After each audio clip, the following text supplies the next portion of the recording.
This call is now being recorded. न्याय दर्शन पढ़ाइए पहले। आइए आज के सत्र न्याय करते हैं। न्याय इंटरेस्टिंग है। हाँ मेरा लॉ भी है ना, मेरा तो न्याय दर्शन पढ़ाओ। आज मंगलाचरण के रूप में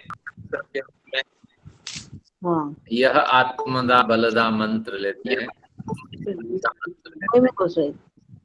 ओम यह आत्मदा बलदा यस्य विश्व उपासते प्रशं यस्य देवाः यस्य छायामृतं यस्य मृत्युः कस्मै देवाय हविषाभिधेम। ओम शांति शांति शांति। उस ईश्वर के लिए हम सभी का नमन है। आप सभी वयोज्येष्ठ जो विद्वान और विदुषियां हैं, सभी को मेरा नमन, कनिष्ठों को स्नेह है। हमारा योग दर्शन भी समाप्ति की ओर है। आप सभी लोगों ने विविध दर्शन पढ़ लिए हैं, खुशी का एक अवसर है। न्याय भी पढ़ सकते हैं, वेदांत भी पढ़ सकते हैं, ये सब आप लोगों के ऊपर निर्भर है अगली कक्षाओं में। आइए आज के जो हमने दिया है विषय, उन सबको स्पर्श करते हैं। ग्रंथ जब समाप्त होता है तो निश्चित रूप से कुछ रोचक तथ्य हमारे पूर्वाचार्य बताते हैं। तो आज चित्त के बारे में बड़े कुछ बताएंगे। कुछ तो हम पहले जान रखे हैं और कुछ नया कुछ बताएंगे, उसको आज समझते हैं। और हर एक सूत्र के बाद एक बिंदु चित्त पे आप लिख देंगे कि इस सूत्र में चित्त के बारे में ग्रंथकार ने ये कहा, फिर आपको विषय स्पष्ट होगा। यानी ध्यान साधना आदि के क्षेत्र में आपको समझने में आसानी होगी। तो ये 12वां सूत्र हम अध्ययन कर चुके हैं। इस सूत्र के बिंदु आगे आएंगे कि अतीत अनागतम स्वरूपतः अस्ति। कर्म कहिए या चित्त और उसके संस्कार कहिए या वस्तु भी कहिए, इन तीनों को, दोनों को उन्होंने माना है। वस्तु को भी माना है, चित्त और उसके वासना आदि इन सबको माना है।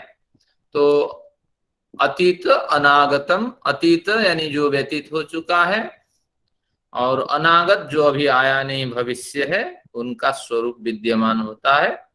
आज की काव्य श्रृंखला में इसका बढ़िया स्पष्टीकरण हुआ। क्यों विद्यमान होता है कि धर्माणम अध्वभेदात, जो धर्म है उस वस्तु व वह कर्म, उसका जो बारी बारी में स्वरूप बदलता है, तो स्वरूप बदलता है अध्वभेद के कारण। अध्व मार्ग भेद के कारण, मार्ग भेद परिस्थिति भेद के कारण, फिर खिस खिस करके अर्थ ले लेंगे काल भेद के कारण।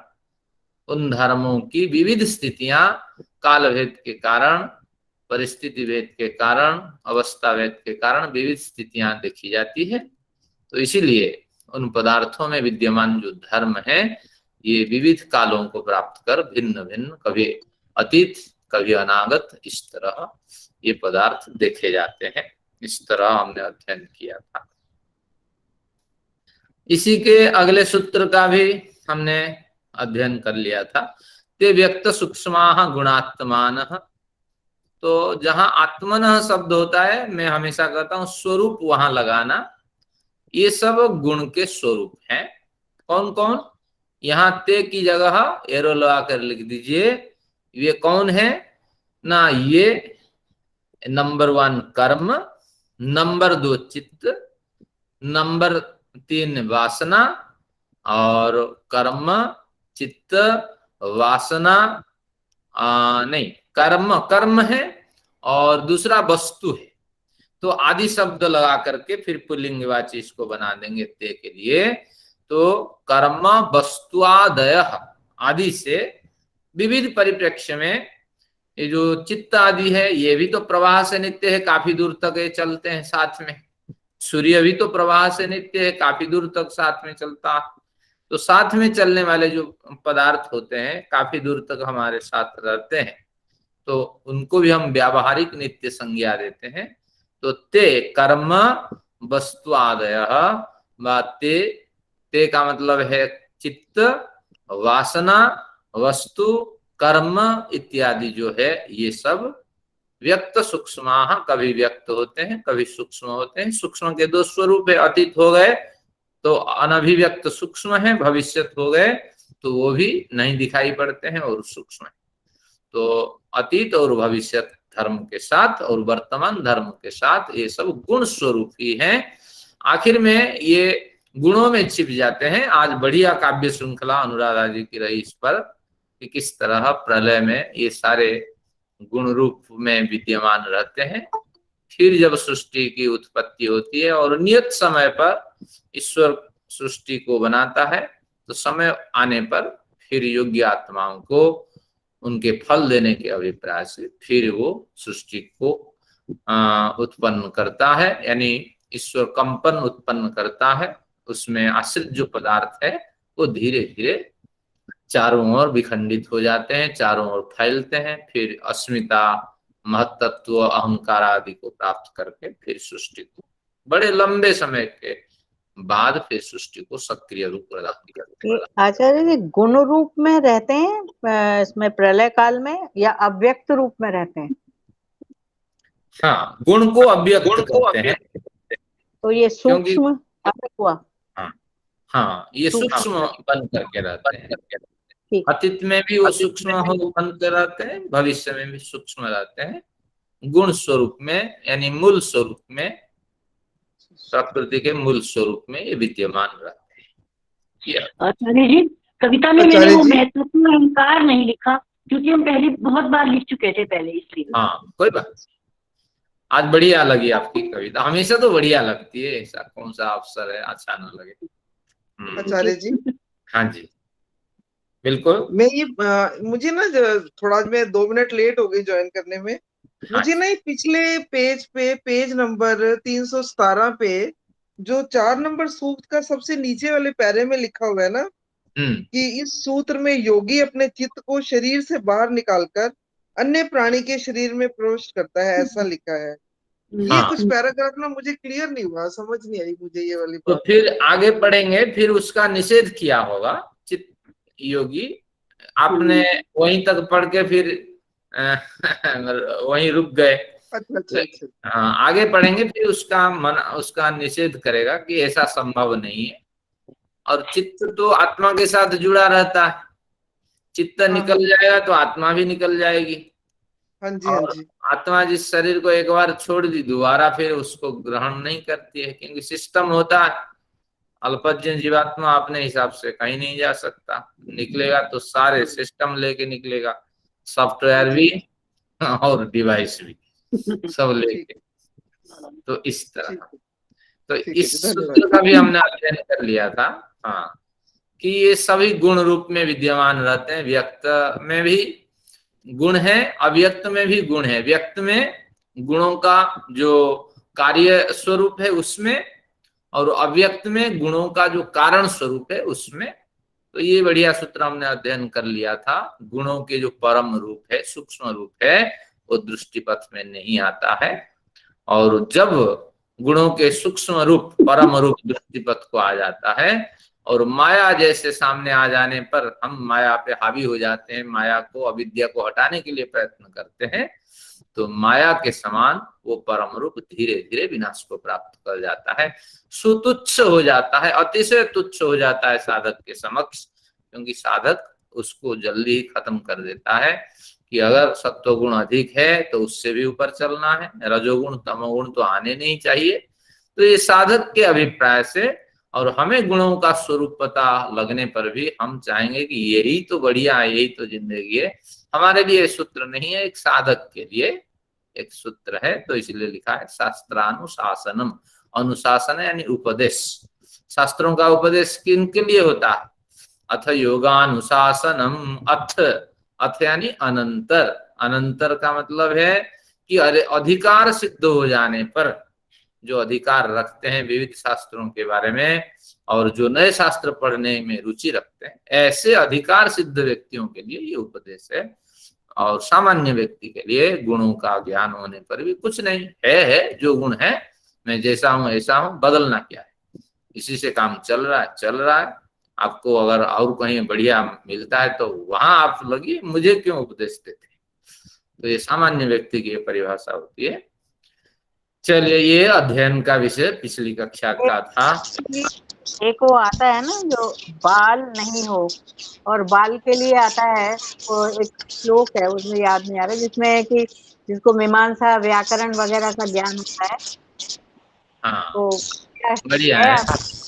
आप न्याय दर्शन का एक ग्रंथ है तर्क संग्रह, आप उन्हीं की बात करते हैं। हाँ, तर्क संग्रह की बात। बालानाम सुख बोधाय क्रियते तर्क संग्रह। हाँ, तो इसमें बाला नाम का हाँ, तो न्याय शास्त्र हम किनके लिए करते हैं ना, बालकों के आनंद को बढ़ाने के लिए, सुख को बढ़ाने के लिए। और न्याय दर्शन पढ़े और उनको बालक कहें, ये कुछ घटता नहीं है। तो फिर इसका समाधान देते हैं कि बाल का मतलब है जो विविध शास्त्रों को तो अध्ययन कर लिया है, लेकिन अपने शास्त्र में निष्णात होने पर भी जो ग्राह्य शास्त्र है उसमें अनभिज्ञ है।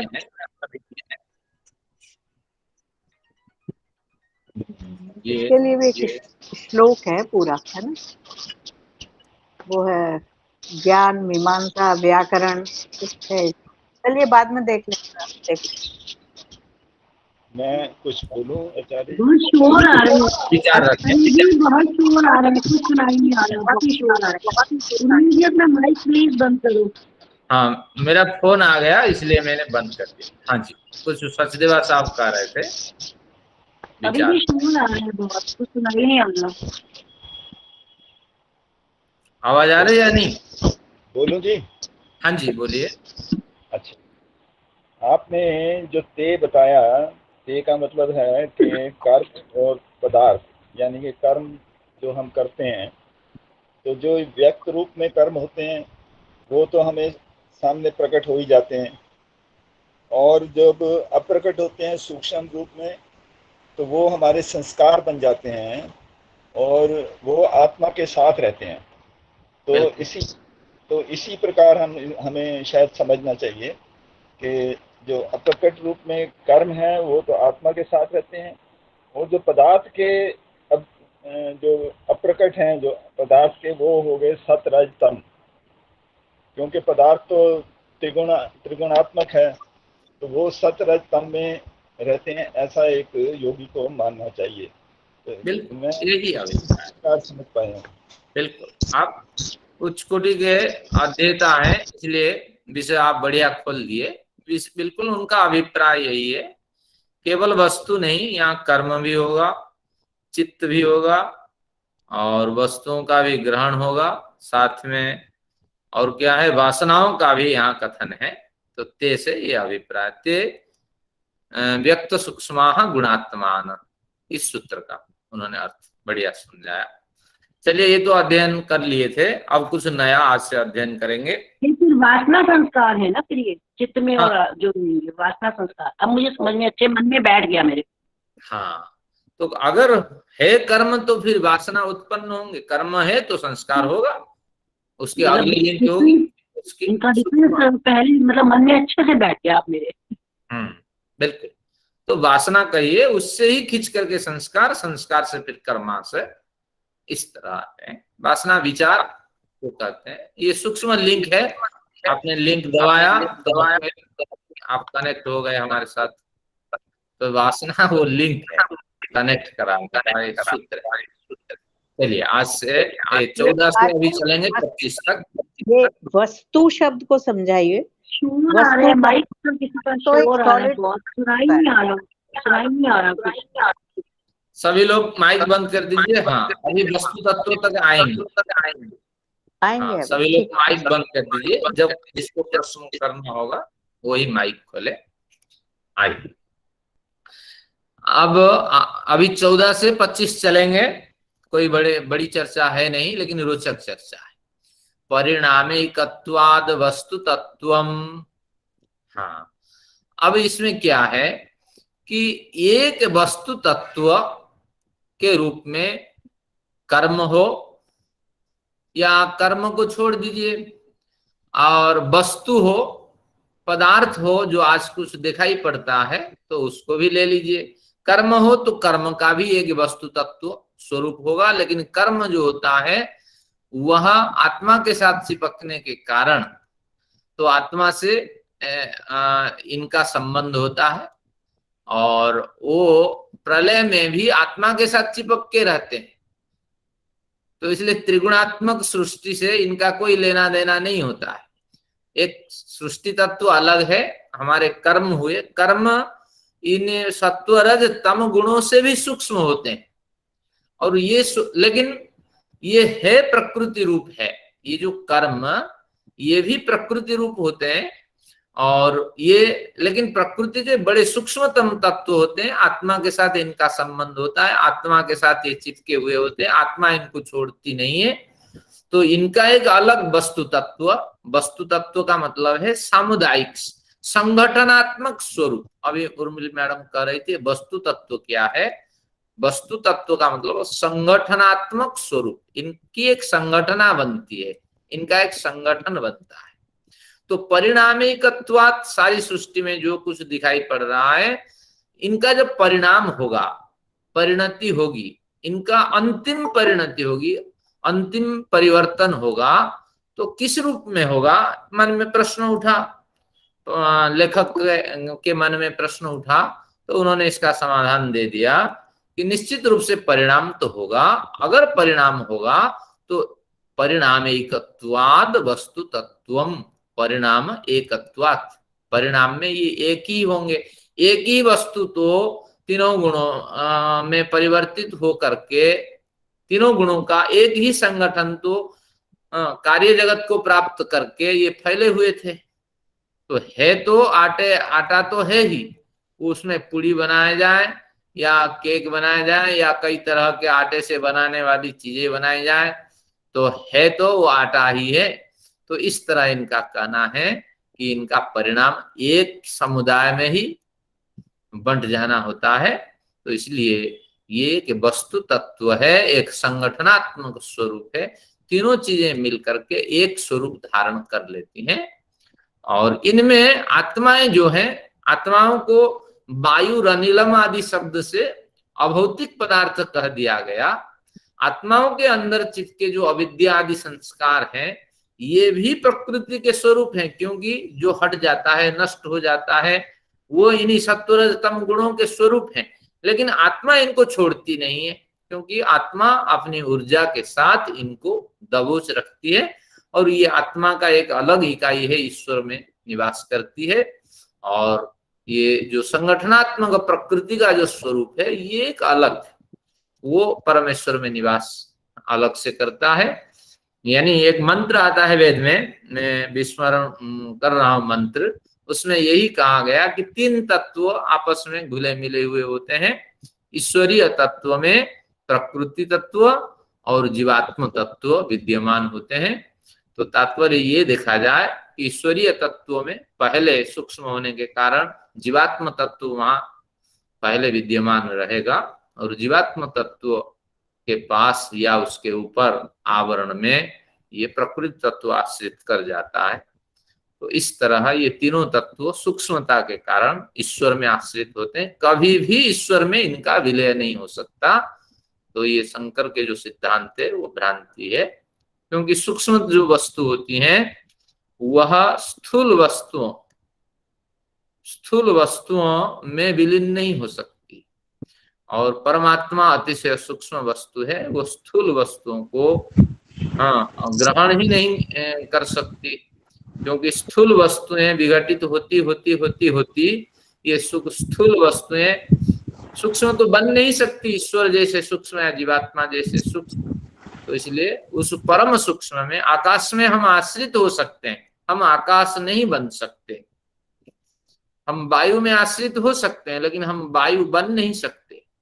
तो इसी तरह हम आचार्य जी, शरीर, बोलिए। आचार्य जी, पढ़ने में ये आता है कि जब प्रलय काल के अंदर जो भी जीवात्मा के साथ जो भी कर्म है वो सारे समाप्त हो जाते हैं, ईश्वर के ज्ञान में रहते हैं, और जब सृष्टि की उत्पत्ति होती है तब उनको ईश्वर देता है। कई बार ऐसा पढ़ने में भी आता है। तो इसका और उसके मत में जो आप कह रहे हैं कुछ अंतर नहीं? ठीक है, जैसे वेदांत आदि पढ़ेंगे उससे बढ़िया स्पष्टीकरण होगा। किसी विद्वान ने इसे लिख दिया होगा कि ये अच्छा। सारे कर्म ईश्वर में चले जाते हैं, जीवात्मा अलग चले जाते हैं, मानो 2 रूम बने हुए हैं। हाँ, इस तरह नहीं, क्योंकि जीवात्मा को छोड़ करके ये कर्म संस्कार, ये चित्त वासनाएं अलग नहीं हो सकती। तो वो एक समय अलग होते हैं जब मुक्ति लोक की ओर जाते हैं, उस समय पूरा भी लगाव होता है। अब मुक्ति से पूर्व ये हमेशा जुड़े रहते हैं। ठीक, धन्यवाद। बढ़िया, आपने समाधान किया।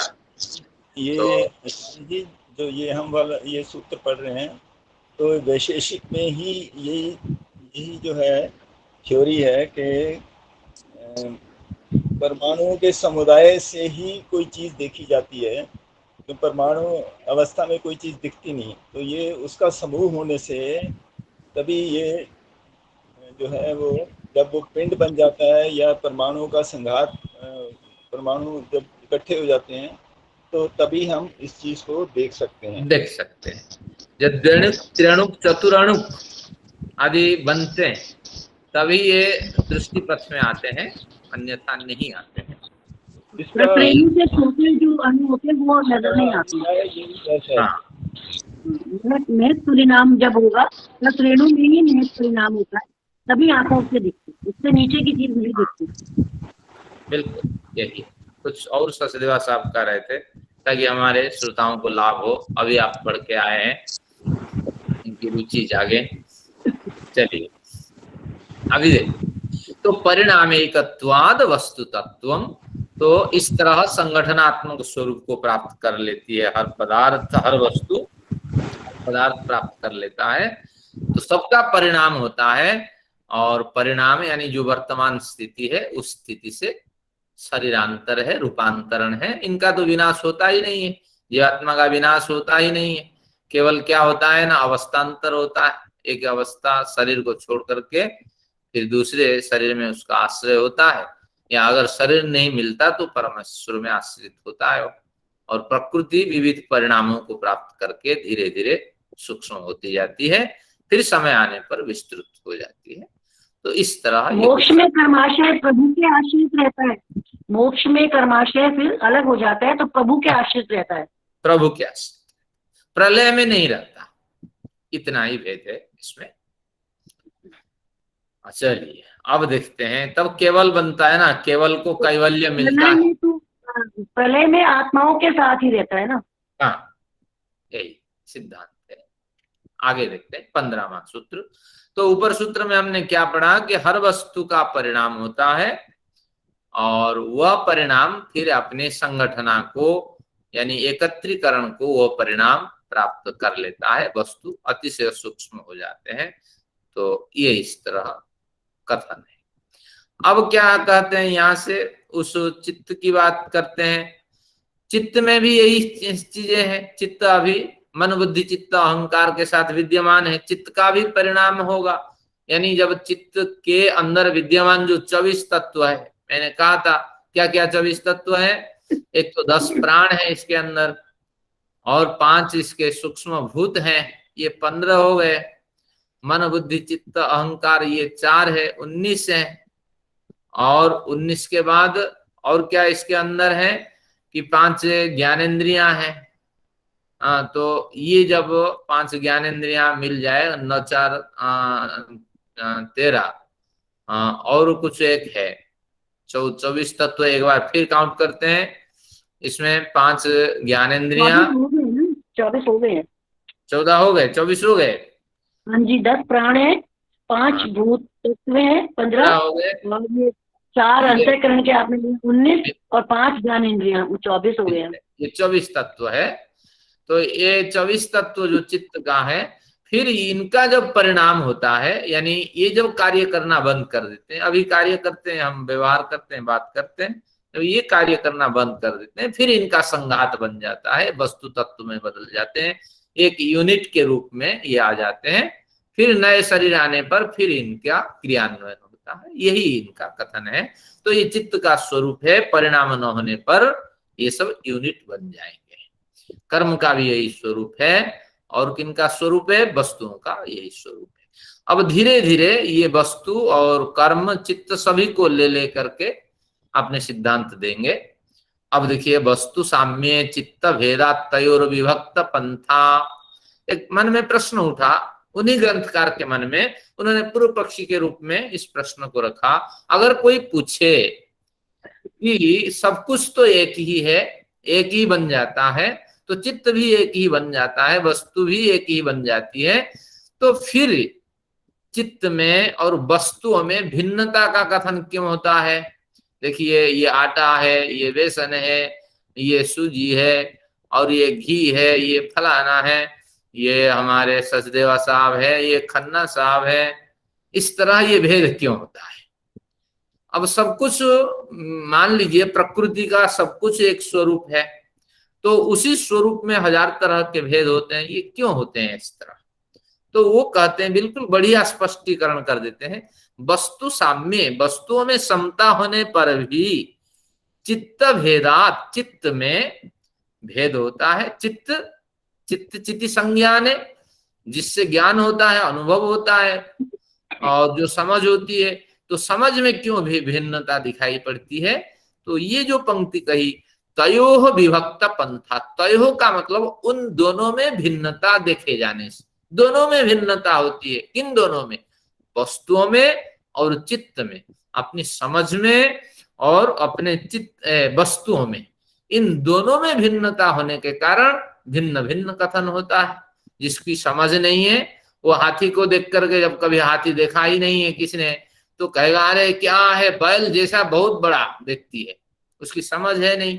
जिसने हाथी को देखा है तो कहेगा हाथी तो देखा, ये हाथी छोटा सा हाथी है, बड़ा होना चाहिए, मैंने तो बड़ा हाथी वहां देखा था हरिद्वार में। तो इस तरह तो समझ में भिन्न होने के कारण भिन्न कथन होता है, और वस्तुओं में भी भिन्नता होती है। वही प्रकृति के स्वरूप होने पर भी आटे का स्वरूप अलग, बेसन का स्वरूप अलग, और उस बिल्डिंग का स्वरूप अलग, इस बिल्डिंग का स्वरूप अलग।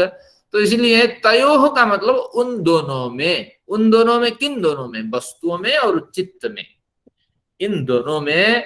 शायद यही लिखा स्वामी जी ने, देखिए, तयोः वस्तु और ज्ञान में। स्वामी जी ने चित्त को ज्ञान ले लिया, कोई नहीं, समझ है, ज्ञान है, बुद्धि है, ये सब आगे न्याय दर्शन पढ़ेंगे, वो कहेंगे चित्त में अगर चित्त का कथन कर दिया, बुद्धि का कथन कर दिया, ज्ञान का कथन कर लिया, तो आप प्रयोजन से समझ लेना, ये सभी बुद्धि का भी कथन हो सकता है, ज्ञान का भी हो सकता है। तो उस न्याय से स्वामी जी ने यहाँ ज्ञान अर्थ कर दिया चित्त का। और देखा जाए, चित्ति संज्ञान है, इस धातु से चित्त बनता है, जिससे भली भांति ज्ञान परिपुष्ट होता है, मन से ज्ञान उठता है, चित्त उसको और रिफाइंड करता है प्रमाण दे करके, क्योंकि सारी मेमोरी तो चित्त में स्टोर होती है। जब अब क्या हुआ कि वस्तु में भिन्नता होने के कारण, अपनी समझ में भिन्नता होने के कारण तयोः विभक्त पंथा, तो वस्तु और चित्त में भिन्न भिन्न मार्ग होता है। तो हम लोग व्याख्यान करते हैं, वेद मंत्र पे खोज करते हैं, आज नई बातें हमें सूझती है, कल उससे भी कुछ नई सूझती है, परसों हमारा पूरा सिद्धांत भी हम काट देते हैं, नहीं नहीं ये कुछ गलत कहा था, या गलत कुछ इसमें से हमने सोचा था, सही तो यही है, क्योंकि हमारे चित्त, हमारी समझ, हमारे ज्ञान में भिन्नता पल पल पर होती रहती है। तो ये सूत्र आप समझ गए। ऊपर क्या कहा था कि परिणाम होने पर चित्त, वस्तु, कर्म सब अपनी यूनिट को प्राप्त करते हैं, एक संगठनात्मक स्वरूप को प्राप्त करते हैं। यहाँ कहते हैं वस्तु में भिन्नता होने पर, चित्त में, समझ में भिन्नता होने पर, इस तरह चित्त में, चित्त कभी हमारे आयत्त में रहता है, कभी नहीं रहता, मन कभी आयत्त में रहता, कभी नहीं रहता, क्योंकि समझ के हिसाब से हम चलते हैं, और कई बार समझ न होने के कारण अनायत्त होता है। छोटे छोटे बच्चे हैं, देखिए, चित्त में उनका अधिकार नहीं होता है, हाँ, गलत मादक द्रव्यों का सेवन करते हैं, बहुत से बच्चे हैं गालियां देते हैं, बहुत से बच्चे हैं बड़े दुष्ट होते हैं, बहुत से बच्चे जो जिनको समझ आ गई, जिनको अच्छाई बुराई, वो भी बढ़िया जीवन जीते हैं। तो यही है चित्त और वस्तु में भिन्नता होने के कारण। तो हमें अपनी समझ बढ़ानी चाहिए। इस सूत्र में ये कहा वस्तु में तो भिन्नता होगी ही, क्योंकि प्रयोजन के लिए ईश्वर ने भिन्न भिन्न वस्तुएं बनाने का हमें ज्ञान दिया है, हमें मार्ग दिया है। आइए फिर चित्त के बारे में बताएंगे, अभी चलेंगे 24-25 अच्छा, तक। एक सेकंड, ये जो है ना, जो आपने बताया है कि परिणाम के एक होने से वस्तु का एक परिणाम एकत्वाद वस्तु तत्वम, कि जब सत्व रजस तमस 3 गुण को एक रूप मिलता है तो वो एक वस्तु बन जाती है। ठीक है, तो यही तो न्याय भी कहता है कि जब जो हमारे एटम्स हैं वो एक स्वरूप वाले बनते हैं तो वो एक रूप धारण कर लेते हैं। तो ये और ये चीज है एक ही, पर मतलब उसका वो वेदांत दृष्टि से अलग है और उस दृष्टि से अलग है। नहीं, इसमें क्या है कि विज्ञान क्या कहता है कि एलिमेंट्स होता है और एक एटम होता है, एक एटम से कई एलिमेंट्स होते हैं, एक एटम से। तो मान लीजिए ऑक्सीजन है, तो ऑक्सीजन के एलिमेंट्स आपको मिलेंगे, तो ऑक्सीजन के साथ दूसरे एलिमेंट मिलने से एक नया रूप होगा। लेकिन यहाँ हमारा शास्त्र क्या कहता है, उस एलिमेंट के अंदर गहराई में भी जाएंगे, वहां भी 3 तत्व आपको मिलेंगे, सत्व रजस तमस। वहां भी संगठना बनी होगी, बिना संगठना के सृष्टि में कुछ नहीं होता है। अगर वो प्राकृतिक पदार्थ है तो वहां संगठना है, सत्व रज तमस विद्यमान है, वो वहां खोज की आवश्यकता है। विज्ञान में हमारे में इतना भिन्नता है, इतनी सी, तो कितने भी कण तक चले जाएं, गढ़ पार्टिकल तक चले जाए, वो प्रकृति का तत्व है, वहां भी आपको 3 गुण मिलेंगे, वो भी 3 एलिमेंट से बने हुए होंगे, सत्व रज तम। ये इस तरह कुछ विचार है। तो कभी वैसे पढ़ेंगे इससे और क्लियर होगा। आचार्य जी, हाँ जी, जैसे हमने आपसे न्याय दर्शन भी पढ़ा और वैशेषिक भी पढ़ा, उस समय पहली बार पढ़ा तो हमारे चित्त में उतनी क्लैरिटी नहीं आई। हालांकि आपने अपना पूरा जो भी ज्ञान था आपने हमें दिया, लेकिन दूसरी बार हमने दूसरे विद्वान से पढ़ा तो हमें और ज्यादा समझ आया। बिल्कुल। तो ये जो चित्त भेदा जो अभी हमने ये पढ़ा है, हाँ, क्या ये उस पे लागू है इस बारे में? तयोर विभक्त पंथा, क्योंकि बार बार चित्त में भेद होता रहता है, समझ में वृद्धि होती है, विषयों को ग्रहण करने में परिपक्वता आती है। दोबारा जब किसी से भी आप पढ़ेंगे, वो पढ़ाए किस तरह पढ़ाए या ना पढ़ाए, लेकिन ग्रंथ आदि की मदद से आपको बहुत से विषय स्पष्ट होंगे। तो यही है। चलिए, तो अब देखते हैं चित्त के बारे में ये कुछ कहते हैं। न चैक चित्त तंत्रम वस्तु तद प्रमाणकम तदा किम स्यात्। अब एक प्रश्न उन्होंने पूर्व पक्ष के रूप में उठाया कि न च एक चित्त तंत्रम वस्तु, वस्तु का ज्ञान जब होता है, एक चित्त तंत्रम की एक को छोड़ दीजिए, चित्त तंत्रम, चित्त की जो व्यवस्था है उस व्यवस्था के आधार पे वस्तु को हमने देखा, तो वस्तु की स्मृति हुई। तो वस्तु की स्मृति जब हुई तो उस हिसाब से फिर मस्तिष्क को उसका ज्ञान गया, तो धीरे धीरे वस्तु का ज्ञान हुआ। तो चित्त और वस्तु के समन्वय से हमें ज्ञान हुआ। अब ये क्या कहते हैं, न च एक चित्त तंत्रम वस्तु, जो वस्तु का ज्ञान हो रहा है वो यथार्थ आप नहीं कह सकते। क्यों? क्योंकि आपने किसी वस्तु को देखा, तो तात्पर्य ये हुआ आपका एक चित्त ही उस वस्तु का दर्शन किया। वह वस्तु ऐसा ही है ये नहीं, ऐसी है ये नहीं, वह वस्तु और कुछ हो सकती है। क्यों? एक चित्त तंत्रम, एक चित्त की तंत्र यानी व्यवस्था के द्वारा किसी भी वस्तु का समाकलन नहीं कर सकते। यहाँ चित्त को घुमा दीजिए, ज्ञान एक ही समझ के द्वारा किसी भी वस्तु का आकलन आप नहीं कर सकते। क्यों नहीं कर सकते? क्योंकि कभी भी एक वस्तु, एक चित्त सही निर्णय नहीं ले सकता। आपको आपका चित्त कुछ और दिखेगा, दूसरे आपसे जो ज्यादा समझ रखते हैं उनको उनका ज्ञान कुछ अलग होगा, और जो व्यक्ति हैं उनको भी और कुछ ज्ञान होगा। ऐसी स्थिति आएगी कि वो वस्तु नहीं होगी। आपको दिखेगा कि वस्तु है ही नहीं। जब वस्तु है ही नहीं तो आपका चित्त कहेगा वस्तु है नहीं, लेकिन दूसरे को दिखेगा। यही होता है, हमारे नेत्र दृष्टि कई बार कमी पड़ जाती है। कई बार हम प्रूफ रीडिंग करते हैं, वहां आ की मात्रा ई की मात्रा छूट जाती है, हमने ऑथेंटिक प्रूफ रीडिंग कह के छोड़ दिया, लेकिन वहां भी गलतियां रह जाती है। तो इसलिए कहा न च एक चित्त तंत्रम वस्तु, यही वस्तु ऐसा ऐसी ही है, ऐसे नहीं कह सकते, एक चित्त की व्यवस्था के आधार पर। तद अप्रमाणकम, अगर ऐसे कहते हैं हम उसको अप्रामाणिक मानेंगे। तदा किम स्यात्, तब उस अप्रामाणिक चित्त से किम स्यात्, क्या निर्णय हो जाएगा? कुछ नहीं होगा। तो इसलिए आपको ध्यान रखना पड़ेगा, आप ईश्वर का अनुभव कर रहे हैं, ईश्वर को कुछ समझ रहे हैं, या कुछ जैसे आपने शास्त्रों का अध्ययन किया, ऐसे चिंतन किया, जैसे ऐसा कुछ अनुभव हो रहा है, लेकिन वो आपका चित्त अनुभव कर रहा है, वो 100% ऑथेंटिक नहीं है। कभी पूर्वाग्रह से भी ऐसा अनुभव हो जाता है। बार बार यहाँ मैं ईश्वर का दर्शन कर रहा हूँ, ऊर्जा का एक स्रोत से मैं आनंदित हो रहा हूँ। इस तरह जितना भी आप अध्ययन करें, वो एक चित्त तंत्र, एक चित्त की व्यवस्था के द्वारा, आपकी कल्पना के द्वारा आपका अनुभव है, लेकिन ध्यान रखना वो यथार्थ नहीं है, उससे भी हमें आगे चलना है। तो इस तरह कुछ उन्होंने उदाहरण दिया। देखिए स्वामी जी ने यहाँ कहा, ज्ञान के हट जाने पर भी वस्तु का अस्तित्व देखा जाता है। यानी किसी वस्तु को आप देख रहे हैं, वो वस्तु नहीं दिख रही है, आपकी समझ वहां से ओझल है, आपको वो वस्तु नहीं दिख रही है, हवा नहीं दिख रही है, तो इसका मतलब हवा नहीं है क्या? इसलिए एक ज्ञान के अधिक किसी वस्तु का अस्तित्व का आकलन नहीं होता है। तो इसलिए उस वस्तु की विद्यमानता अनेक ज्ञान के आधार पर ही निर्णित होती है। तो इसलिए आप कभी भी खुशी न होइए कि मैंने कुछ अनुभव कर रहा हूँ, वो यथार्थ है, सफल है, इस तरह खुशी न मनाइए।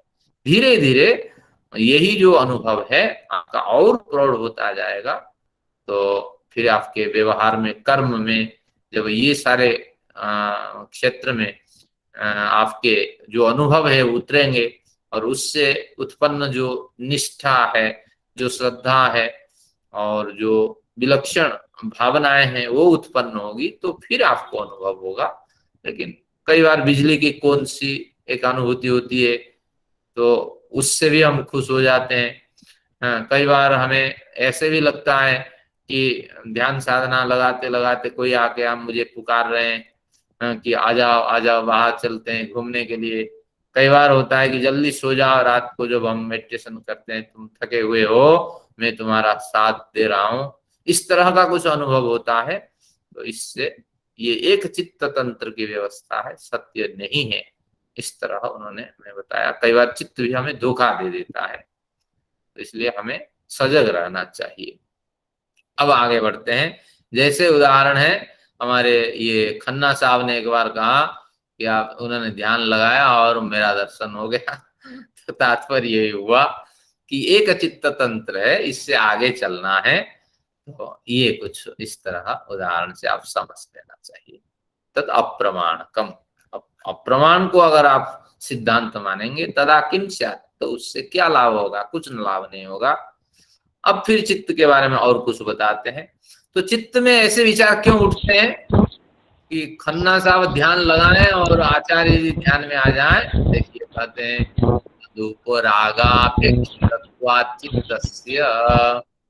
तद उपराग अपेक्षितत्वात्, जिसके प्रति राग है, उपराग अनुराग, जिसके प्रति राग है, जिसके बारे में आप सोचते हैं, विचारते हैं, तो निश्चित रूप से उपराग होता है। उपराग यानी अनुराग उत्पन्न होता है, उसके प्रति बड़ी श्रद्धा होती है। तो अपेक्षितत्वाद, उसी की अपेक्षा से चित्त क्या करता है? ना वस्तुओं का कभी ज्ञान करता है, कभी नहीं करता है। जो प्रेमी होते हैं, कामी होते हैं, उनको तो ऐसे लगता है कि हमारी प्रिया व हमारे प्रेमिक हमारे समक्ष मौजूद है, क्योंकि तदुपराग अपेक्षितत्वात्, उसी के उपराग से अपेक्षित रहते हैं, और उनको ऐसे लगता है कि बिल्कुल मेरे पास आकर के बैठी हुई है मेरी पत्नी व मेरे पति बैठे हुए हैं, न कहीं जाना है डेटिंग पे। तो उस तरह हमारे पास ईश्वर बैठे हुए हैं, ये अनुभव भी होता है। कई बार ऐसे होता है, मैंने भी अनुभव किया कि जो निर्धारित समय होता है उस समय हमारी नींद खुलती है, हमें लगता है कि ईश्वर बुला रहे हैं, आ जाओ मिलते हैं, समय हो गया है। तो इस तरह का अनुभव होता है, या निद्रा के साथ भी वही ध्यान खत्म हो जाता है वो स्वप्न, ऐसा अनुभव भी होता है। तो ये कुछ उपराग के कारण होता है, और कभी वस्तु ज्ञात होती है, कभी अज्ञात वस्तु हो जाती है, कभी दिखती नहीं है। जब उपराग नहीं होती है तो वस्तु दिखती नहीं है। तो इस तरह ये उपराग के कारण वस्तु दिखाई पड़ते हैं, नहीं पड़ते। तो ये चित्त के कुछ गुण बता रहे हैं कि चित्त आसक्त अगर ज्यादा होगा शास्त्रों में, अध्ययन में, चिंतन में, मनन में, तो चित्त वस्तुओं को ज्यादा पकड़ सकता है, ज्ञान ज्यादा पकड़ सकता है, समझ ज्यादा पकड़ सकती है। इस तरह आप अपनी जिंदगी जिए और चित्त को हमेशा अपने जो लक्ष्य है उस लक्ष्य में उपराग से युक्त कराइए, तो तभी जाकर के आपको लाभ होगा। आगे बढ़ते हैं। ये चित्त के बारे में सारा कथन है। सदा ज्ञाताश्चित्त वृत्तयस्तद प्रभोः पुरुषस्य अपरिणामित्वात्। ये सूत्र थोड़ा महत्वपूर्ण है। ये क्या कहा कि सदा ज्ञाताश्चित्त वृत्तयः, चित्त वृत्तियां हमेशा जानी जाती है। चित्त वृत्तियों के बारे में हम पर्याप्त ज्ञान प्राप्त कर लेते हैं। क्यों? प्रभोः परिणामस्य पुरुषस्य, जो चित्त वृत्तियों के प्रभु कौन है, चित्त वृत्ति किनको पुष्ट करती है, ये सारा संदेश लेके किसको देती है ना, अपने जीवात्मा को प्रदान करती है। तो जीवात्मा पुरुष ही उस चित्त वृत्ति के, उन चित्त वृत्तियों के प्रभु है।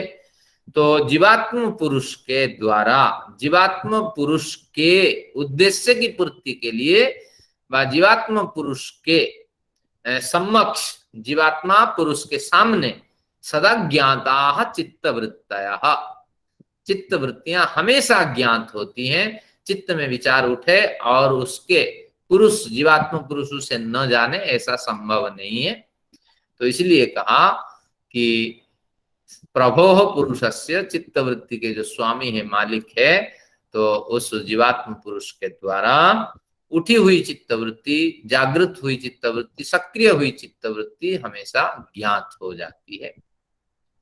क्यों? अपरिणामित्वात्, क्योंकि ये जो जीवात्म पुरुष है ये अपरिणामी है, इसमें परिवर्तन नहीं होता। जीवात्मा पुरुष जो है इसकी ऊर्जा खत्म नहीं होती है या इसकी ऊर्जा बढ़ती नहीं है, और ये किन्हीं पदार्थों से बना हुआ नहीं होता है, प्राकृतिक पदार्थों से। इसके अंदर कोई जोड़ नहीं है जो अलग हो जाए, टूट जाए, लेकिन प्रकृति में 3 गुणों का संयोग है, ये तो प्रकृति से परे है, तो इसलिए इसका नाम अपरिणामी है। तो अपरिणामी जीवात्मा पुरुष के द्वारा हर समय चित्त वृत्तियां ज्ञात में होती हैं। चित्त वृत्ति में उठे विचारों को जीवात्मा पुरुष जानता है। ये कैसा संभव होता है? मैंने एक वलय बनाया था, एक ऊपर था आपका अंतःकरण वलय, उसके अंदर संस्कार वलय, उसके अंदर क्या था? जीवात्मा वलय।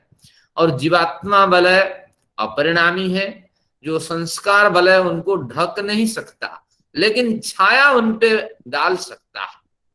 तो चित्त, मलिन चित्त, अंतःकरण में जो विचार क्रियाशील हुए, जो कर्म हुए, तो उनसे कुछ छाया बनी।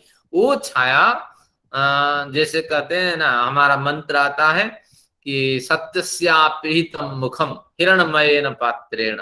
तो लुभावनी छाया के द्वारा अल्पज्ञ जो जीवात्मा पुरुष है उसके ऊपर एक आवरण सा बन जाता है। और जैसे सॉफ्टवेयर की कल्पना करें, सॉफ्टवेयर में जैसे हमने सिस्टम में सॉफ्टवेयर डाला हुआ है, तो ऐसी परिस्थिति होने पर हमें मैसेज आता है। मैंने पिछली बार कहा था, हमें मैसेज शो करता है देयर इज एन एरर। हाँ, जस्ट प्रोसेसिंग गोइंग ऑन, इस तरह मैसेज आ जाता है। लेकिन वो मैसेज कंप्यूटर समझ के नहीं भेजता, कंप्यूटर में सिस्टम बना हुआ होता है, ऐसे कंडीशन होने पर ये मैसेज शो कर देना। तो उसी तरह जो जानने वाला कौन होता है? जीवात्मा, वलय में विद्यमान जीवात्म शक्ति, अपरिणामी शक्ति के साथ वो विद्यमान है, न घटती है न बढ़ती है वो शक्ति। उसके ऊपर एक आपके संस्कार वलय जमा हुआ है, जो वलय छाया के रूप में विद्यमान है, और अल्पज्ञ जीवात्मा उसी वलय में, यानी संस्कार वलय, जिसे सॉफ्टवेयर के मैसेज के समान वो समझता है, और अंतःकरण में विचार उठता है, और उठ करके उस सॉफ्टवेयर के द्वारा जीवात्मा के पास संदेश पहुंचा देता है। और जीवात्मा अल्पज्ञ होने के कारण, क्योंकि जीवात्मा अविद्या से ग्रसित है, उस छाया से आवृत है, ढका हुआ है, तो अपने आत्म कल्याण के लिए कोई स्वरूप निर्धारित नहीं कर पाता।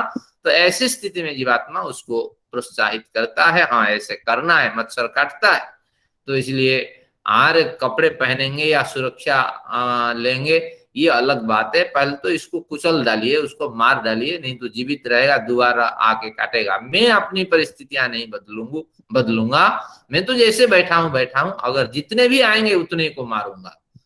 तो ये भावना क्यों होती है? क्योंकि संस्कार वलय ऐसे बना हुआ है, अविद्या बनी हुई है। तो इसलिए प्रिकॉशन की बात छोड़ो, लेकिन हत्या की बात सोचो। तो इस तरह ये सॉफ्टवेयर उभर करके संदेश पहुंचाता है, और जीवात्मा अल्पज्ञ होने के कारण उसको स्वीकृति प्रदान करता है। तो ये कुछ माइक्रो सेकेंड्स के अंदर ये सारी क्रियाएं हो जाती है। तो इस तरह इन्होंने कहा, प्रभो पुरुषस्य, जीवात्मा पुरुष के समक्ष सदा ही चित्तवृत्तियां ज्ञात होती है, क्योंकि पुरुष अपरिणामी है, तो हमेशा इसे परिणाम रहित जो पुरुष है वो समझ लेता है कि चित्तवृत्तियां क्या है, और अविद्या प्रेरित जो सिस्टम है, संस्कार वलय है, तो उसके अनुरूप वो चलता है। कि कंप्यूटर अब प्रोसेसिंग मांग रहा है तो थोड़ा वेट करना है, कंप्यूटर ओके कह रहा है तो हमें आगे बढ़ना है। तो उसी तरह वो संस्कार वलय का ये सारा खेल है, और अल्पज्ञ जीवात्मा उसमें पिस जाता है। ये इस तरह जीवात्मा का और अंतःकरण का संबंध इसमें बताया है। आज चल देंगे 25 तक। न तत्स्वभासम दृश्यत्वात्, न तत्स्वाभासम दृश्यत्वात्।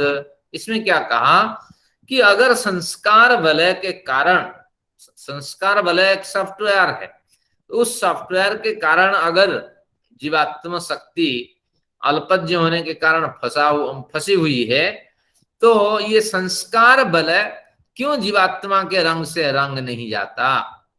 वो सॉफ्टवेयर धीरे धीरे जीवात्मा के रंग से रंग क्यों नहीं जाता? कभी सॉफ्टवेयर का संदेश उसको पढ़ने वाला आदमी जैसे बन सकता है क्या? नहीं बन सकता। तो यही बात यहाँ कही गई है, न तत्स्वाभासम, स्व आभासम, यानी वह कौन है? कि वह चित्त जो संस्कार वलय के रूप में छाया प्रदान करके जीवात्मा को भ्रमित करता है, वह चित्त स्वाभासम, स्वयं जो आत्मा का जो आभास है, आत्मा के अंदर जो शक्तियां हैं जिनके कारण से मुक्ति सुख को वो भोगने के लिए योग्य है, समर्थ है, तो उन शक्तियों के साथ वो रंग क्यों नहीं जाता? चित्त शक्तियों के रूप में परिवर्तित क्यों नहीं हो जाता? बड़े लंबे समय से रहने से व्यक्ति में परिवर्तन हो जाता है। एक माह अगर एक ट्यूशन मास्टर पढ़ाए तो बढ़िया मैथ हमें समझ में आ जाती है, तो फिर वो चेतन के साथ रह करके ये संस्कार वलय चेतन जैसा क्यों व्यवहार नहीं करता? बल्कि क्या मजबूरी है कि ये जो अंतःकरण वलय के द्वारा वो परिचालित होता है? कितना बढ़िया प्रश्न है कि ये तो बीच में है, अधिक शक्ति किस में है? हमारे जीवात्मा वलय में है, लेकिन वो अंतःकरण वलय के द्वारा क्यों परिचालित होता है? ये कुछ समझ में नहीं आता। तो छाया को इस तरह उत्पन्न क्यों करता वो संस्कार वलय? तो कहते हैं दृश्यत्वात्, संस्कार वलय की जो वलय का जो उपादान कारण है वो दृश्य से बना है। दृश्य का मतलब कि प्रकृति का मतलब सत्व तम से बना है। तो जिस पदार्थ से बनेगा ऐसा ही तो व्यवहार होगा। तो इसलिए सॉफ्टवेयर जो भी है वो इसी दृश्य से बना है, सत्व रज तम रूपी प्राकृतिक तत्व है, तो इसलिए वो इलेक्ट्रॉनिक है। इलेक्ट्रॉनिक कभी भी समझ जैसी स्थिति को प्राप्त नहीं कर सकती, तो इसलिए इन्होंने ये कहा ये दृश्य है, दृश्य होने के कारण आत्मा के आभास से आभासित नहीं हो सकता। तो ये इस तरह सिस्टम है, मलिन अंतःकरण होता है और ये फिर छाया डालता है संस्कार वलय के माध्यम से, अल्पज्ञ जीवात्मा उस छाया में ढक जाता है। और जो सॉफ्टवेयर के माध्यम से, यहाँ सॉफ्टवेयर कौन चलाता है, ये सारा चलाता है आपका जो मलिन अंतःकरण। इन दोनों वलयों को ऊर्जा कहाँ से मिलती है, उसी जीवात्म शक्ति से मिलती है। और यहाँ जैसे वो कंपोज करता, टाइप करता, जैसा कुछ जैसी कुछ व्यवस्था होती है वो सॉफ्टवेयर वहां संदेश पहुंचाता। कई बार सॉफ्टवेयर स्वयं ही संदेश पहुंचा देता है कि मौसम बढ़िया है तो मेडिटेशन किया जाए। क्योंकि अगर ऐसे सॉफ्टवेयर का मैसेज कहाँ से आएगा, अगर संयमी साधक है तो संयमी साधक की संयमी छाया पड़ी हुई है, तो इसलिए मेडिटेशन किया जाए। असंयमी साधक है, चलो खाया जाए, चलो घुमा जाए, देखा जाए। तो इस तरह कई बार इधर से भी प्रेशर पड़ता है, कई बार वो स्वयं ही अपने सॉफ्टवेयर को डेवलप करता है। तो इसलिए ये कुछ स्थितियां हैं किसके समक्ष, जीवात्मा के समक्ष है। तो कभी भी जीवात्मा अपने चित्त के स्वरूप को अपने जैसे बना नहीं सकता। चित्त कभी भी जीवात्मा के आभास से उसके जैसे आभासित होकर के हमेशा ही बना रहे, ऐसी स्थिति को प्राप्त नहीं कर सकता, क्योंकि दृश्य से बना है। दृश्य का मतलब है कि जो जिसे हम देखते हैं वो सत्व रज तम से बनी हुई सृष्टि है, प्रकृति है, जगत है। इस तरह ये जीवात्मा का स्वरूप है, इसको आपको समझ लेना चाहिए। अच्छे संस्कार होंगे तो अच्छी छाया पड़ेगी, अच्छे विचार उठेंगे, और बुरे संस्कार होंगे तो बुरी छाया पड़ेगी और बुरे विचार उठेंगे मन में। अब 20 तक पहुंच गए। एक समय चोभया नवधारणम, एक समय एक काल में, च उभय अनवधारणम, अगर कहें कि पल पल में चित्त बदलता रहता है। मैं क कहता हूं आपका चित्त बदलता है, मैं ख कहता हूं, क को सुनने में चित्त आपका जिस तरह एकाग्र था, ख को सुनने में और थोड़ी एकाग्रता बढ़ जाती है, क्योंकि क के उच्चारण कोमल वर्णों में होता है, ख का उच्चारण कठोर वर्ण में होता है। और ग कहता हूं थोड़ा हल्का है, घ कहता हूं थोड़ा और लंबा है। तो तात्पर्य ये हुआ कि हर पल चित्त बदलता रहता है। अगर चित्त बदलता रहता है तो चित्त और जो वस्तु या शब्द क्या कहते हैं कि एक काल में उभय अनवधारण, दोनों का विषय और चित्त, यहाँ शब्द ले लीजिए, विषय ले लीजिए, कुछ भी ले लीजिए, तो पल पल पे ये दोनों की स्थितियां बदलती रहती है। क्योंकि जो विषय वर्तमान में है आपके समक्ष, वह चित्त बदलने के कारण उस विषय के भिन्न स्वरूप आपको दिखाई पड़ेगा। और मैंने क कहा तो आपने सुना, ख कहा आपने सुना, राम कहा, राम एक साथ तो आपने नहीं सुना, पहले र सुना, फिर आ सुना, फिर म सुना, फिर अ सुना, फिर सबको मिलाया राम बना। तो यानी सुनते वक्त भी र जो चित्त सुना था वही चित्त आपका आ सुना हो, ऐसा कुछ नहीं है। अगर म जिसने सुना है वही चित्त अ सुना हो तो ऐसा नहीं है। अगर नहीं है तो हर चित्त र सुनने वाला एक चित्त आ सुनने वाला एक चित्त, म सुनने वाला एक चित्त, अ सुनने वाला एक चित्त। तो इस तरह पल पल में चित्त में परिवर्तन होता है। तो इस तरह एक प्रश्न उठाया गया कि चित्त में परिवर्तन होता है, पल पल पे चित्त बदलता है। तो एक समय में जो राम हमने सुना तो उस समय में उभयस्य अनवधारणम, कभी भी हमें किसी वस्तु का पूर्ण ज्ञान नहीं हो सकता, किसी विषय का पूर्ण ज्ञान नहीं हो सकता, किसी शब्द का पूर्ण ज्ञान नहीं हो सकता, क्योंकि चित्त बदलता हुआ है। इस समय अगर ईश्वर को देख रहे हैं तो बदले हुए चित्त में हम और कुछ देख रहे हैं, तत्वतः वो ईश्वर नहीं है। अगर ऐसा मानूं कि विषय और चित्त में परिवर्तन होता है। ज्यादातर विषय में तो परिवर्तन नहीं होता है जहां तक संभव है, लेकिन चित्त में, विषय में कालांतर में परिवर्तन होता है, लेकिन चित्त में बड़ा परिवर्तन होता है, पल पल में चित्त बदलता है। इस तरह अगर माने, इसको क्षणिकवादी के सिद्धांत कहते हैं। और तात्पर्य ये हुआ कि जैसे दूसरे संप्रदाय लोग अगर इसको क्षणिकवादी मान लेंगे तो क्षणिकवादी मानने वाले जो जैन बौद्ध आदि हैं, तो उनको अभिप्राय करके सूत्र लिखा गया है, इस तरह एक टिप्पणी उठेगी। तो इसलिए इस पक्ष को छोड़ दीजिए। एक प्रश्न उठाया गया है कि पल पल में चित्त बदलता है, तो इसलिए बदलते हुए चित्त में जो भी ज्ञान होता है वो ज्ञान यथार्थ नहीं है, क्योंकि वो ज्ञान तो और कुछ है। हम जिसे जो कुछ समझते हैं, राम समझते हैं, लेकिन उसी के हिसाब से व्यवहार करते हैं, तत्वतः वो व्यवहार सही नहीं है। बदलते हुए चित्त में राम हमें किसको हमने मान लिया, ये कहीं ग्राह्य नहीं है, सिद्धांत के विपरीत है। तो ऐसा मानो चित्त कभी एक जैसा बना रहता है, बदलता नहीं। अगर बदलता नहीं मानते, बदलता है मानते हो, तो ये मानना पड़ेगा कि जो भी हमारी समझ आज तक है वो निरर्थक है। इस तरह अगर माने तो एक युक्ति और देते हैं। अगर इस तरह मानते हो तो देखिए फिर ये भी आपको मानना पड़ेगा। क्या मानना पड़ेगा? चितांतर दृश्य, देशांतर का मतलब भिन्न देश। जो चितांतर दृश्य यानी एक चित्त र सुना, दूसरा चित्त आ सुना। जब दूसरा चित्त आ सुना तो पहला चित्त समाप्त हो गया, तो आ सुनने वाले चित्त के पास र और आ रहा। फिर कहते हैं फिर तीसरा चित्त क्या सुना? म सुना। जब म सुना तो तीसरे चित्त के पास क्या आ गया? र आ म का ज्ञान आ गया।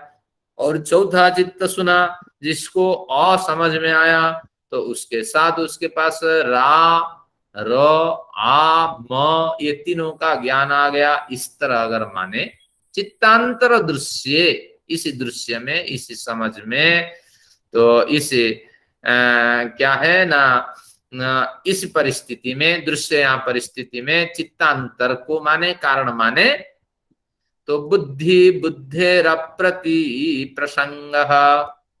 बुद्धि यहाँ ज्ञान के अर्थ में, जैसे वहां चित्त को ज्ञान के अर्थ में लिए थे, यहाँ ज्ञान के अर्थ में ले लेंगे। तो बुद्धि बुद्धेर प्रति प्रसंग, एक ज्ञान में, यानी पहले चित्त में जो ज्ञान था, दूसरे चित्त में र आ का ज्ञान आया। जरूरी नहीं कि उसी समय रा जब मैंने कहा और कोई मुझे कुछ सुनाई नहीं पड़ा, उस समय मेरी मदर मुझे बुलाई। जब बुलाई तो उसने जब आवाज दी तो वो आवाज भी मेरे पास आई। तो फिर जब राम पूरा सुना तो उस समय भी हवा की आवाज आई और किसी की आवाज आई। अगर आवाज आई तो उसके संस्कार भी उस चित्त में रहा होगा। तो बुद्धे है बुद्धि बुद्धेर अप्रति प्रसंग। 1 घंटा मैंने सुना, हजारों तरह के संस्कारों से गुजरा। यहाँ पढ़ा रहे हैं, वहां घंटी बज रही है, गाड़ियां जा रही है, मेट्रो की आवाज आ रही है, तो इसलिए यहाँ भी हमें ज्ञान हो रहा है, वहां भी ज्ञान हो रहा है। तो चित्त में इस तरह एक ज्ञान से दूसरे ज्ञान का प्रवेश आपको मानना पड़ेगा। और इस तरह जो राम सुनने वाला चित्त है, उसके पास हजारों, या एक बड़ा शब्द सुनने वाला, एक बड़े शास्त्र पढ़ने वाले व्यक्ति के पास 1000 तरह की समझ उपस्थित हो जाएगी। तो अप्रति प्रसंग, अनवस्था दोष होगी। अगर चित्त को बार बार बदलता हुआ माने और एक चित्त समाप्त होकर दूसरे चित्त को जन्म देता है अपने संस्कारों के साथ, इस तरह माने, तो स्मृति संकर, स्मृतियों में संकर की स्थिति होगी। संकर यानी क्या, मिलावट की स्थिति उत्पन्न होगी। स्मृतियों में अनेक विचार होंगे और सभी विचारों को आपको मानना पड़ेगा। तो ऐसी स्थिति में यहाँ लिखते हैं कि एक वस्तु विषय का शुद्ध स्मृति का होना असंभव है। तो आपने इस विषय को समझा, जाना, तो ये संभव नहीं हो सकता। तो इसलिए चित्त तो पल पल पे बदलता है, लेकिन ऐसे नहीं बदलता जो आप कह रहे हैं कि एक विचार को सुनने के लिए तो हर पल हर क्षण वो बदल जाते हैं। पल पल पे बदलता है, यानी एक छोटी सी अवधि पर चित्त के विचार थोड़े बदल जाते हैं। तो ये इसका कथन है कि यहां तक कहा गया कि 48 मिनट, 1 मुहूर्त तक चित्त में एक विचार सक्रिय रहता है। अगर वो अच्छा विचार है और आपके अंतःकरण उसको ग्रहण करता हो, और नहीं तो वो तो उठते हैं विचार और समाप्त हो जाते हैं। जैसे गाड़ी चला के आप जाते हैं, 1000 स्मृतियां आपके सामने आती है और सबको देखते हैं, निकलते हैं, कोई इधर भाग रहा है, कोई उधर भाग रहा है। हाँ, कैसी स्थितियां होती है, तो सबको तो आप डांट नहीं सकते, सबको तो आप देख नहीं सकते, आप अपनी मंजिल की ओर जाते हैं। तो वो चित्त की बदलने की स्थिति है, पल पल पर बदलता है चित्त का मतलब है थोड़े अंतराल में चित्त अपना स्वरूप छोड़ देता है। लेकिन ज्यादा से ज्यादा 48 मिनट, एक मुहूर्त तक चित्त में स्मृतियां सक्रिय बनी रहती है। किसी व्यक्ति को आप मार दिए, खूब जोर से दौड़िए क्योंकि हत्या हो गई, अब तो आपको भयंकर सजा मिलेगी, तो उसमें ज्यादातर 48 मिनट तक चित्त अधिक सक्रिय बना रहेगा। धीरे धीरे फिर चित्त नॉर्मल होने को लगेगा। 48 मिनट इसलिए हमारे मुहूर्त के हिसाब से गिनती होती है। 30 मुहूर्त में एक दिन होता है, तो 1440 डिवाइडेड बाय 30, तो इस तरह 48 मिनट ही आपके आएंगे। तो एक मुहूर्त तक चित्त सक्रिय बना रहता है, कुछ विद्वानों का ये मत है। अब कितना समय बचा है? समय समाप्त हो गया। मैं सोचता था चित्त को समाप्त कर लेंगे, अब चित्त यही समाप्त करना है क्योंकि समय की एक मर्यादा है। तो आप पढ़ के आइए, चित्त के बारे में बताएंगे, फिर धीरे धीरे चित्त को प्रतिपादन करते हुए वो ग्रंथ समाप्त कर देंगे कि चित्त के आप अधिकारी बने, उसके स्वरूप को जाने। तो चित्त हमारा 48 मिनट से ज्यादा समय तक अध्ययन किया, आज 1 घंटा तक। तो ये कुछ इस तरह का विषय रहा। आज की कक्षा समाप्त होती है। आप सभी लोगों का धन्यवाद, और जिनको जाना है वो जा सकते हैं, जिनको कुछ प्रश्न पूछना है पूछ सकते हैं। आचार्य जी